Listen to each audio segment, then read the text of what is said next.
વિસનગરમાં ઈદે મિલાદુન્નબીની ભવ્ય ઉજવણી, હિન્દુ મુસ્લિમ એકતા અને કોમી સૌહાર્દનું અનોખું ઉદાહરણ પૂરું પાડતું ભવ્ય જુલુસ.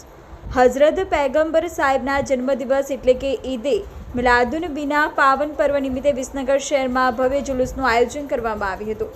આ ઉજવણીમાં સૌથી વિશેષ આકર્ષણ હિન્દુ મુસ્લિમ એકતા અને ભાઈચારાનું અનોખું દ્રશ્ય રહ્યું હતું, જ્યાં બંને કોમના અગ્રણીઓએ સાથે મળીને સેવાની અનોખી મિસાલ કાયમ કરી હતી. કોમી એકતા અને સેવાની સુવાસ ઘટિયાવાસના નાકે આવેલા જોયા ફર્નિચર ખાતે હિન્દુ અને મુસ્લિમ ભાઈઓએ ખભે ખભા મિલાવીને જુલુસમાં જોડાયેલા લોકો માટે જીરા સોડાની ઠંડી બોટલોનું વિતરણ કર્યું હતું. આ સેવામાં દેવાંગભાઈ રાવલ, ગુરુદેવ પાટીપ્લોટ, વિષ્ણુભાઈ સુથાર, જયગોગા ફર્નિચર, ધીરજભાઈ દેસાઈ, સેમુડેરી, જાવેદભાઈ નાગોરી, જોયા ફર્નિચર, અલ્ફાઝ ખોખર, સોલારવાડા આ તમામ આગેવાનોએ સાથે મળીને માનવતા અને પરસ્પર પ્રેમનું ઉત્તમ ઉદાહરણ પૂરું પાડ્યું હતું.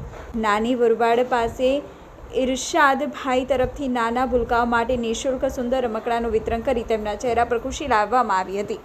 વડનગરી દરવાજા પાસે મુસ્તાકભાઈ સિંધી તથા ઇમામશાહ દિવાન દ્વારા જુલુસ પર પુષ્પોની વર્ષા કરી ઉષ્માભર્યું સ્વાગત કરવામાં આવ્યું હતું. સમગ્ર કાર્યક્રમને સફળ બનાવવા માટે ટ્રસ્ટી મંડળના હોદ્દેદારો જહીરભાઈ બેહલીમ, મંસૂરી ઝાકીરભાઈ તેમજ લાલાભાઈ મંસૂરી ઉપસ્થિત રહ્યા હતા.